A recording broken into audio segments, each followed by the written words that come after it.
Hola tutis, ¿cómo están? Bienvenidos una vez más a mi canal. Yo soy la Ruli y hoy les vengo a hablar de un tema que vi hace poco en internet y me pareció súper importante y súper interesante para comentarlo. Les estoy hablando del caso de la situación que vivió Sanik Sondo. ¿Quién es y qué pasó? Se los voy a contar a continuación. Antes de comenzar les voy a pedir por favor que se suscriban, den like, comenten, compartan, activen la campanita y hagan todas esas cosas hermosas que todo el mundo les pide. ¿Quién es Sanik Sondo? Sanik es una creadora de contenido de Instagram y YouTube. Ella se hizo muy popular en un podcast llamado Noche de Chicas, donde ella tenía una invitada o un invitado. Hablaban algunos chismecitos de por ahí el invitado o la invitada y después ella leía algunos chismes enviados por la audiencia y los comentaban. En su página de Instagram, Esa morra me mama, también podíamos ver contenido de este estilo en donde ella de forma un poco más casual te contaba un chisme mientras hacía algo en su día a día, en general en dos partes. Y bueno, ella también entiendo yo que es comediante, influencer. Su podcast Noche de Chicas tuvo nominaciones en los premios de Spotify, etc. Este año, no me acuerdo bien ahora en qué fecha, pero si la encuentro la voy a dejar por acá. Ella empezó a subir reels e historias contando un poco algo que le había sucedido, pero que no era muy claro. Apareció con toda la cara hinchada, rosaduras, golpes, quemaduras, no se entendía bien qué era lo que le había sucedido. A lo largo de varias historias, a lo largo de los días, nos fuimos enterando y construyendo de a poco qué fue lo que pasó. Pero hace poco fue como invitada al podcast de Mr. Doctor y contó más a profundidad y con mayor contexto qué fue lo que sucedió en aquel entonces. Inicialmente, Sanik nos cuenta que ella en la espalda tenía un tatuaje que no le gustaba. Se había hecho un tatuaje que era bastante grande aparentemente, porque creo que nunca lo mostró, y la tinta se había expandido. Esto sucede porque en vez de tatuar en la capa de la dermis, se tatúa en la capa de abajo o la tinta se llega a filtrar a la capa de abajo de la dermis, la hipodermis. Ahí es donde sucede esto de que se expande la tinta en los tatuajes o se estalla, por así decirlo, y se puede ver como esas manchas negras o sombras que acompañan las líneas. Es por esto. Bueno, a ella le sucedió eso en su tatuaje de la espalda y no le gustaba cómo se veía porque a palabras propias de ella parecía un ano. Cuestión que ella quería deshacerse de este tatuaje. Ustedes dirán, ¿se hizo láser? Bueno, sí, se hizo láser, pero el láser no le funcionó. El problema en general con estos tatuajes, además de que el láser puede o no quedar mayor o menor notoriedad, el problema de estos tatuajes que la tinta se expande es que están en distintas capas y en distintas profundidades. Entiendo yo que es un poco más difícil por este motivo de estar en distintas profundidades, eliminarlo completamente y de forma pareja. La cuestión es que ella en el 2024 se realizó un procedimiento de liposucción en la espalda y en el medio se hizo un láser, en el medio quiero decir de la fecha de la liposucción a la fecha de lo que le pasó, se hizo láser y no le funcionó, tratando de eliminar el tatuaje. Pasó un tiempo y ella decide, bueno, me lo tengo que tapar, es lo que me queda. Entonces decide ir con un tatuador.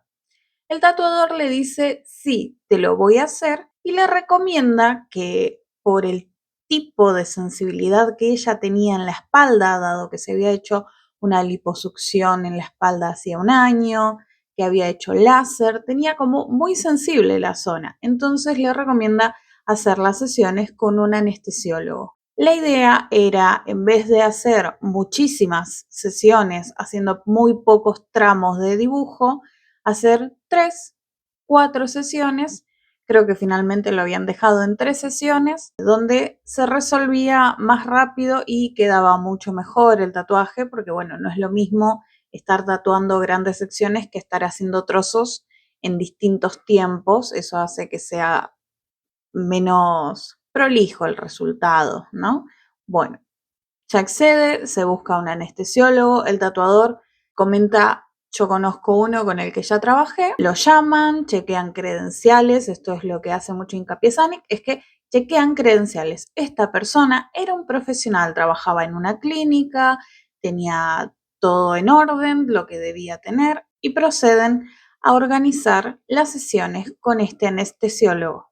¿Dónde se lleva a cabo el procedimiento? Sin decir ningún lugar en específico, se lleva a cabo en una clínica, digamos, es un lugar que está correctamente higienizado, que tiene los recaudos, que tiene médicos a disposición. Ella podía tener la opción de quedarse a pasar la noche ahí después, como se suele hacer en muchas clínicas estéticas o que manejan procedimientos de ese tipo, en donde se les da la opción de quedarse 1 o 2 noches para hacer el acompañamiento inicial, etcétera. Bueno, esto iba a ser similar, pero con un tatuaje. Sucede la primera sesión, donde ella comenta que no fue anestesiada. Anestesiada implica dormirla completamente, no puede respirar por sus propios medios, el cuerpo anestesiado, entonces se lo entuba, sino que estaba sedada, que está, por lo que explica ella y Mr. Doctor, como dormida, pero se la puede despertar, puede respirar sola.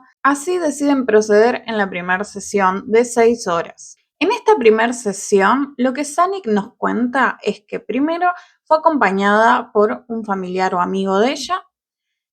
Segundo, que estaba sedada, cada cierto tiempo la despertaban, le preguntaban, hey, ¿cómo venís? ¿Cómo estás? Ella levantaba el pulgar, seguían la sesión. No especifica qué le estaban pasando por suero, le estaban pasando algún tipo de sedante que hacía que no tenga tampoco tanta sensibilidad en la espalda, por lo que entendí yo. Y más o menos así fue la situación y así termina la primera sesión satisfactoriamente y sin ningún tipo de problema. Luego de esta primera sesión transcurren 2 meses y aquí es cuando sucede la segunda sesión. En ese momento en el que llega a su segunda sesión, Zanuck cuenta que el anestesiólogo decide y comunica que esta vez la van a anestesiar. Esta vez no van a sedarla, esta vez la van a dormir, la van a entubar y van a hacer la sesión final. Y de esta forma va a suceder la última sesión. ¿Iban a ser 3? Bueno, no. En ese momento, Zanuck nos comenta que no se encontraba bien de salud mental, no se encontraba en su mejor momento, estaba, no sé si comenta ya en una depresión o al borde de una depresión. Entonces, en ese momento no fue capaz de discutir la situación, como que se le hizo muy difícil, ¿no? Vos suponés además, el médico está diciendo esto, es un profesional, es lo que él recomienda.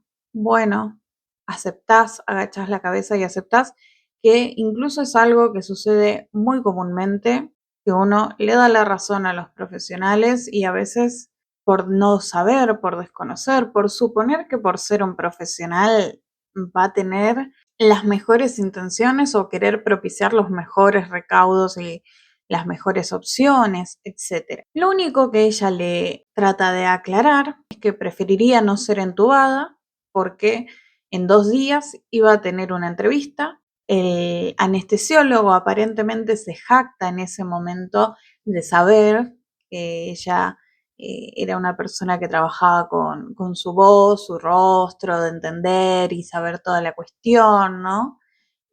Pero que iba a ser lo mejor hacerlo de esta manera.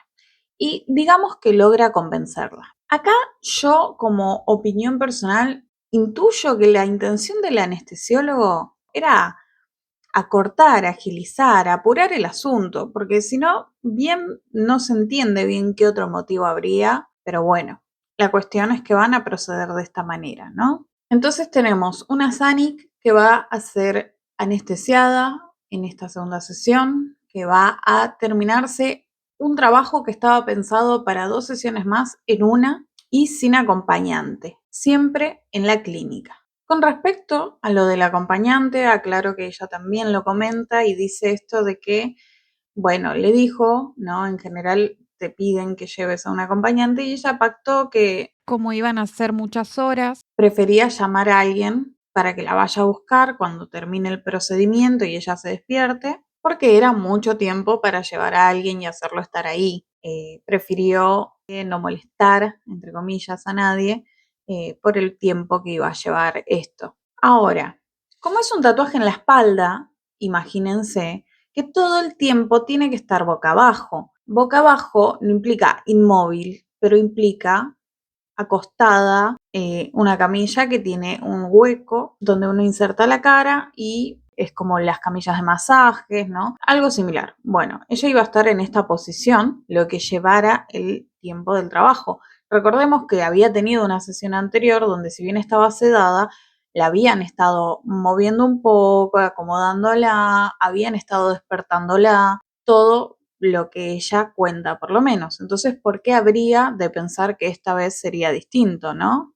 El procedimiento, para que tengan una dimensión del tiempo que llevó, ella, si bien no está muy segura, empezó aproximadamente a las 11 a.m. Termina despertando y estamos hablando no de entrar en conciencia, porque la anestesia lo que tiene es que además vos tardás en volver, en estar consciente dónde estás, qué pasó, etcétera. Entonces, ella dice que aproximadamente se habrá despertado de la anestesia a las 8 de la noche y cae más en conciencia a lo largo de una hora, hora y media. Está de más decir que es muchas horas para estar anestesiada por un procedimiento de un tatuaje. Acá Mr. Doctor hace una aclaración, hace una intervención muy pertinente en el que le cuenta al espectador que mientras más horas de anestesia está una persona, más es el riesgo de vida. Entonces era algo riesgoso también hacer un procedimiento de anestesia tan largo de forma tan innecesaria, podríamos decir, dado que se trataba de un tatuaje que ya inicialmente se había planificado para hacerse en 3 sesiones. Y también Sani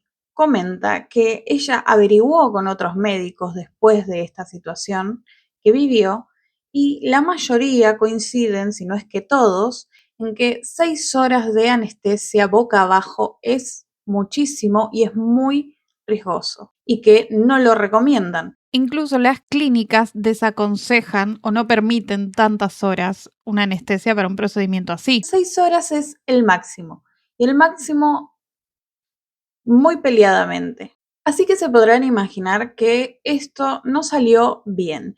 Pasadas las horas de anestesia, ella despierta. No sé si es el anestesiólogo quien le pregunta si está bien, ella hace este gesto, pero recordemos que está un poco perdida, etc. Es trasladada a una habitación y el anestesiólogo, igual que el tatuador, ya no están, se fueron. Esto es más o menos lo que ella ubica alrededor de las 20 horas. Me despiertan de la anestesia. Ella comenta que alrededor de las 11 de la noche se quedó en la clínica y se empezó a sentir muy mal.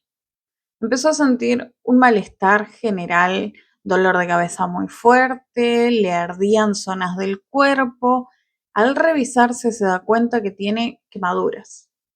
Acá lo que explica Mr. Doctor es que son quemaduras, no son quemaduras, sino son úlceras por presión, se la llama, que se ven muy similares a quemaduras, porque la piel está marcada, está roja, está sensible, duele o arde en este caso. Empieza a nombrar zonas en las que podía sentir estas rosaduras, quemaduras, un costado, la entrepierna, otra parte. En ese momento ella repasa en su cabeza bien, ¿dónde estoy? Estoy en una clínica, me hice un tatuaje, me estoy despertando de la anestesia, ¿por qué me duele el cuerpo?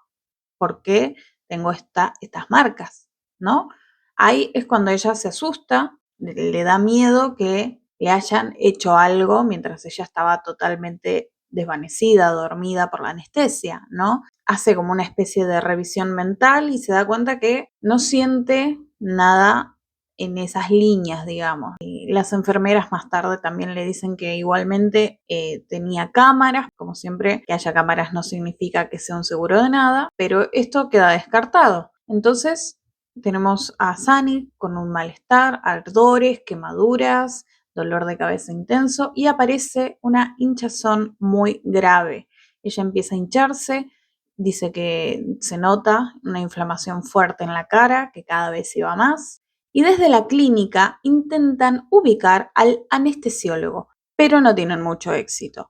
Le mandan mensajes, lo llaman, no lo encuentran, buscan en las notas que él haya dejado durante el procedimiento, porque se supone, por lo que explicó Mr. Doctor, que lo normal en estos casos y en estos procedimientos es que tiene que dejar un historial médico, clínico, ¿no? ¿Qué le dio? ¿En qué dosis? ¿En qué momentos? Además de las anotaciones del seguimiento físico, ¿no? Ritmo cardíaco, sucedió algo particular, etc. Bueno, estas notas no existían. Según Zanuck, lo único que dejó el médico fueron las anotaciones cardíacas y todo esto empeora mientras su inflamación sigue aumentando. Por suerte, en algún sentido, por lo menos por suerte, ella se había quedado a dormir en la clínica, había decidido quedarse en la clínica, entonces la estaban atendiendo los médicos y enfermeras de la guardia y obviamente su diagnóstico en el momento era, bueno, esto ha de ser una reacción alérgica. Te estás inflamando, tenés calores, tenés dolor de cabeza, tiene que ser una reacción alérgica. Quieren ubicar al anestesiólogo, no lo encuentran, bueno, vamos a inyectarte cortisol. Algo importante a destacar también es que Mr. Doctor, cuando habla de la carpeta médica, dice que es muy raro que él no la haya dejado y Zanuck plantea una teoría, es que nadie le dio importancia, porque simplemente iba a ser un tatuaje. ¿Qué podía pasar? ¿Qué podía salir mal? Ni siquiera se siguieron los protocolos adecuados de documentación sobre lo que se estaba haciendo, entonces eso es un poco malo, ¿no? Está mal. Durante todo este suceso, Zanuck, que estaba sola hasta el momento en la clínica, empieza a llamar a sus contactos, gente, amigos, familiares, llama a su manager y es este último quien se acerca a la clínica y la acompaña, quedándose con ella. En este momento, Zanuck plantea que desde la clínica aparentemente quieren inyectarle un corticoides, un cortisol, creo que ella dice, fuerte y mandarla a su casa con la promesa de que esto le va a bajar la inflamación y listo, esto ya pasa a ser tu problema. Y ella y su manager no lo permiten y deciden que se van a quedar ahí hasta que esto primero se resuelva y además sepan decirle qué carajo le está pasando. Porque independientemente de la inflamación y el dolor de cabeza, las úlceras entiendo que no tenían nada que ver con una alergia. Al día siguiente, ya luego de haberle inyectado el cortisol, de que su cara no se desinflamó, se seguía inflamando, las heridas que tenía, ella tenía como acá una quemadura, comenta otra por acá, y bueno, en el cuerpo se empezaron a abrir por la inflamación misma. Pasado todo eso y todavía con inflamación y inflamándose por ahí un poco más todavía también, aparece el anestesiólogo al día siguiente, a las 12 del mediodía, diciendo que todo ese tiempo no había contestado porque estaba en una cirugía. Y cuando aparece y ve el expediente, pregunta por qué le inyectan cortisol, dicen es que está teniendo una reacción alérgica y él dice, no, son los síntomas normales de haber pasado 12 horas boca abajo. En ese momento, Zanuck se pregunta, y creo que nos preguntamos todos, ¿cómo que 12 horas boca abajo?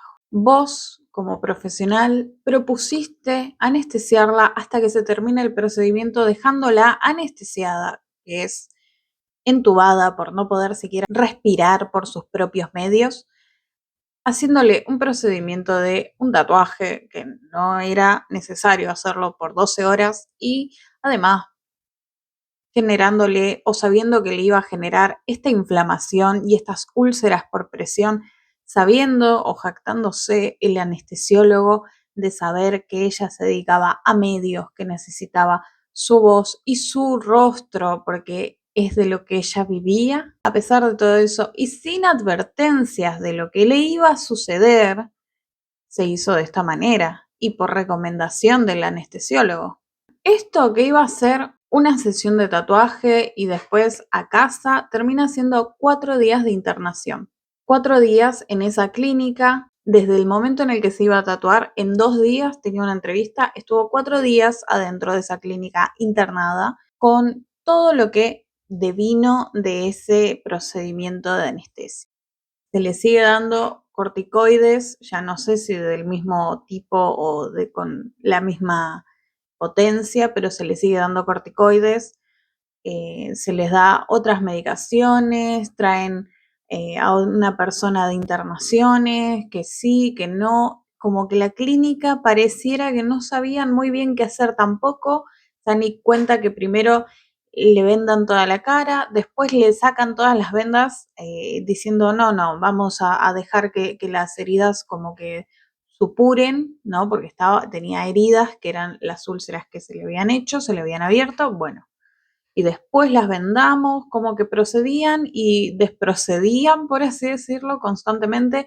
Y claro, eso genera un poquito de, ya habiendo sucedido lo que había sucedido y le sumamos esto, genera algo de desconfianza, ¿no? La cuestión es que a Sanic esto se le va.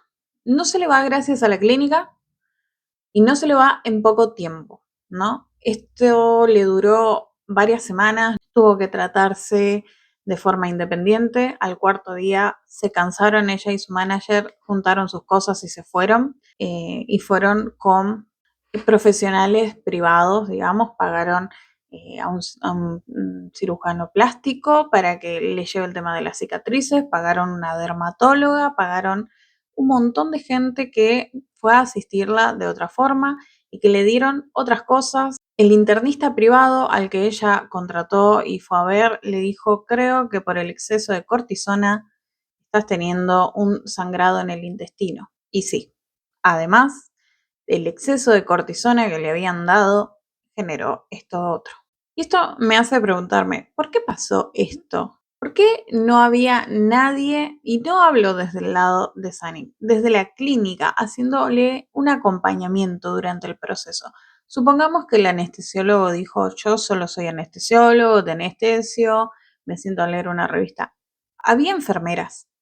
¿Por qué no había una enfermera que estuviera ahí presente para moverla, si era lo que correspondía? Igualmente entiendo que no solamente fue el problema la postura, sino que además fueron 12 horas. ¿Cómo es que no se le comunica a la persona que se le está por hacer un procedimiento que no es de vida o muerte? Estamos hablando de un tatuaje, ¿no?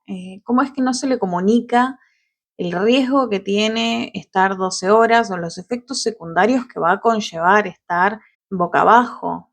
Es decir, esto era algo que no tenía que pasar técnicamente. Se hizo todo bien, ¿no? Uno pensaría, estas cosas pasan porque vas a cualquier lado. Pero era un profesional, estaban en una clínica, habían chequeado papeles, se había hecho ya una vez y había sucedido con un procedimiento adecuado. ¿Qué pasó ahora? ¿Qué fue lo que hizo que esta vez sucediera de esta manera tan desastrosa?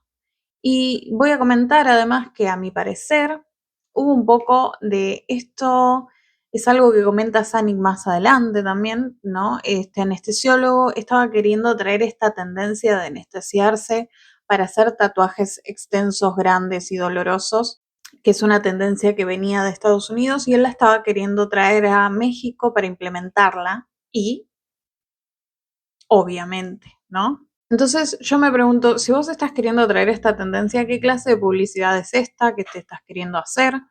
Como que más intencionadamente tendrías que velar porque salga muy bien. Y sin embargo, pareciera que el anestesiólogo hizo todo para que se hiciera rápido simplemente. No sé si para tener un caso más para mostrar en su carpeta o pensando que no iba a tener importancia, no iba a tener repercusión o no iba a pasar nada, porque si no, no entiendo tampoco, sabiendo que ella era una persona que trabajaba o trabaja en medios, trabaja como comunicadora, cómo sucede esta situación. Sani comenta, detalla que incluso durante esas 12 horas que sucedieron, mientras ella estaba anestesiada y siendo tatuada, salieron a almorzar. ¿Y por qué este procedimiento duró 12 horas? Bueno, la idea era justamente ahorrar la tercera sesión, entonces el tatuaje se iba a terminar en esa sesión y se le iba a mantener a ella anestesiada lo que tuviera que tardarse en terminarse ese tatuaje. La cuestión es que se dejaron varias marcas faciales, la clínica y la gente que en ella estaba trabajando parecía que muy bien no sabían cómo actuar, Esto fue claramente una situación muy de mierda y aunque ella estaba acompañada por su manager, iba a tener repercusiones psíquicas fuertes. Más que ella ya había comentado que traía un problema de salud psíquica desde antes, que ya venía con una depresión o estando mal, por decirlo de alguna forma, ¿no? Imagínense despertarse sin saber bien qué pasó, cuánto tiempo pasó, dónde estás incluso, porque la anestesia te genera esa situación de no estar muy seguro de dónde estás, ir entendiendo de a poco y empezar a sentirse terriblemente mal, estar inflamado, con quemaduras, no entendés por qué, si solo te ibas a tatuar la espalda, después te inyectan, no te baja la inflamación, cuando te baja la inflamación te cae el anestesiólogo diciendo que esto sabía, que él sabía que iba a suceder porque es los efectos normales de haber estado 12 horas boca abajo y vos no entendés por qué estuviste 12 horas boca abajo. Y todo esto con un cuadro mental frágil. Durante el proceso de recuperación ella tenía la cara muy deformada en algún sentido a como es su cara normal. Entonces, claro, era mirarse al espejo y no reconocerse, no entender que esa persona que estaba viendo era ella misma, no entender, no terminar de entender por qué estaba así. Y esto fue terrible también, sumado a los problemas de estrés y todo lo que venía manejando, fue un golpe fuerte para su psiquis. Bueno, ella más adelante continúa hablando sobre cómo continuó su salud mental y en qué devino, y la verdad que prefiero no ahondar en ese tema porque me parece que es mejor que vayan a verlo por sus propias palabras en la entrevista de Mr. Doctor. Sí les voy a decir que ella más adelante responde a la pregunta que todos nos hacemos. ¿Lo denunció? ¿Lo demandó? No. ¿Por qué? No está en condiciones mentales. Esa es la respuesta que ella da, que es muy válida. Ahora, yo no adjudico que todo su malestar mental tuviera que ver con esta situación en particular de la anestesia, pero sí creo que fue algo que impactó también de forma muy negativa y muy contundente seguramente. Por otro lado, también me parece importante mencionar esto que también remarca Mr. Doctor, que es lo riesgoso que es una anestesia.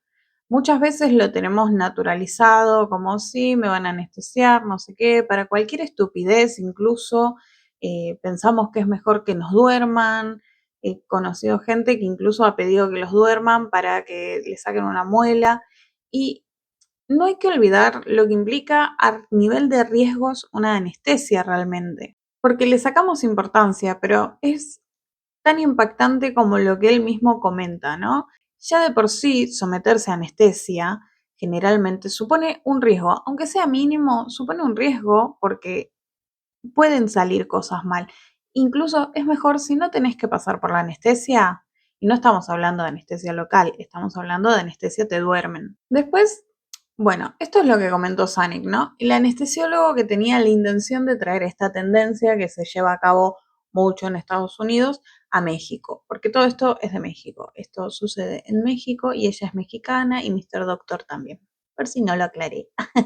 Esto me lleva a pensar un poco en cómo para este profesional y como para muchos otros seguramente también, prima lo económico por sobre las recomendaciones, por sobre el paciente incluso, ¿no? ¿Hasta qué punto está dispuesto a llegar el profesional que cambia la salud por el producto, por así decirlo? Están más interesados en ser vendedores que médicos. Y esto no es solamente en este caso, ¿no? Lo podemos ver en muchísimos casos. Con el Ozempic, por ejemplo, yo sé que siempre vuelvo al Ozempic, pero es que es un impacto lo que me genera la masividad y lo naturalizado que está en un punto el uso de un medicamento para la diabetes tipo 2 para bajar de peso, pero incluso en condiciones de gente que vos decís, no sé, es exagerado lo de Serena Williams, lo de Cristina Aguilera, que son situaciones incluso absurdas,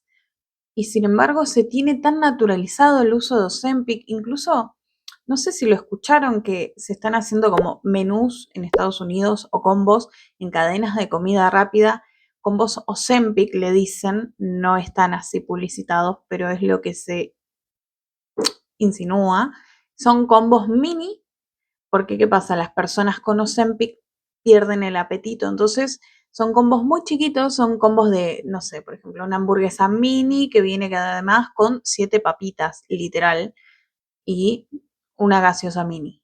Entonces, claro, son combos que entre líneas están pensados para la gente que igual quiere ir a comer esos lugares y consumió Ozempic y queda feo en el marketing que se deje tanta comida.